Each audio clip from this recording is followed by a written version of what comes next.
I have some travels coming up this year and I really wanted to make a concise palette that would have a little bit of all of my favorite face products combined in one place. I have seen a lot of other people do this and I've always been a little bit nervous myself because I have no experience with depotting whatsoever. But then I learned about this brand called Artist Kit Company that sells everything that you could need. And I don't know, it just made the process seem really approachable to me. The goal for me was to be able to travel with less overall, to be able to comfortably fit all of my travel makeup in a small bag that would go in my backpack, and to also see if the process of doing my makeup on my trip was more enjoyable in having it stored this way. We are also going to some hot places, and I didn't love the idea that entire product might get melty. I much prefer that it's just a small sample of each product. I also want to say I think I'm going to take this palette with me to work so that I can more readily do my makeup on the go. The first products that I included in my palette were the Glassy Blush Bombs from Haus Labs. I think I've talked about this formula before, but it really is one of my favorite cream blush formulas.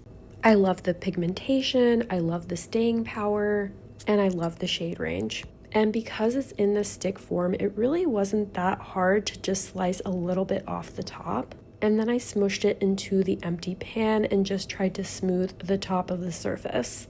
I included 2 shades from this line, and I think that these shades are just so perfect for going into the warmer months, especially this really bright orange shade and this really deep shade called Glassy Acai. The next product that I included in the palette is the Beam Trap Highlight from Half Magic Beauty. Again, this is a formula I've talked about before, but I love it because it gives that wet sheen effect. This one wasn't hard to depot, but you do have to leave the original pan a little bit empty. The reason why I was okay with it is because makeup is meant to be used, and the original pan of highlighter is quite large, so you're left with plenty to still be able to dip your brush into. The next product I included is the cream bronzer from Milani. These came out sometime last year. It's an absolutely beautiful cream bronzer formula, and the shade range is just so good, especially considering that this is a product that you can find at the drugstore. My experience with depotting this product was somewhat similar to that of depotting the Half Magic because you have to dig a little bit out of the original pan to get the product. I personally was okay with it because I absolutely love this product and I want to use a product that I love on my trips. The next product I have is the Hyper Shine Highlight Balm from KJH brand.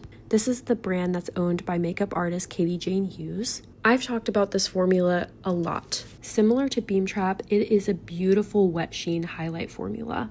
I found that this formula was easy to depot because all I had to do was scrape some out of the top of the jar. I really didn't have to disturb the surface of the original product that much at all. The next formula I included in the palette is one of the blush bombs from Pat McGrath. Again, because this is in the stick form, I really didn't have too much trouble just slicing a little bit off of the top of the original product. Honestly, I haven't gotten to use this formula too much, so I had really wanted to include it because I heard that it's super long wearing, which is exactly what I want in a cream blush that I'm traveling with. I chose this beautiful berry shade because I think it's another one that's going to look so beautiful, especially in the warmer months. The next product I included is the Glossier Stretch Concealer. Because it's in a jar, it really wasn't difficult to depot this one either. I'm not somebody who wears concealer every day. Sometimes I wear foundation without concealer, but this balmier texture is just perfect for including in this Artist Kit Company styled palette. I also wanted to include something that was a good match and I could use for spot concealing in a pinch. The last product that I included in my palette is from ColourPop. This is their newest foundation stick. The formula is really good and reliable, and it's not just good for the price, it's just good. I'm also incredibly impressed with the shade range that ColourPop is offering. And the last part of the process before assembling my palette is cleaning off the pans really well. I chose to use an alcohol wipe not only so that I could make sure to get the product off the sides of the pan, but also so that I knew that the pans were sanitized. And then of course the most satisfying part of all, that's placing each of the pans inside the palette to assemble it. I chose the medium-sized pans as opposed to the smaller pans because I felt like that just made the most sense when it came to face products. And for the size palette that I got, that means that I got to place 10 pans inside the palette. The assembled palette is just so cute. It literally fits in the palm of my hand. I do want to mention that there is one additional step that you can do that I did not do before this video. Before you place each pan in the palette, if you heat them up just a little bit, you can actually get the product to sit flatter and nicer and more aesthetically than I did.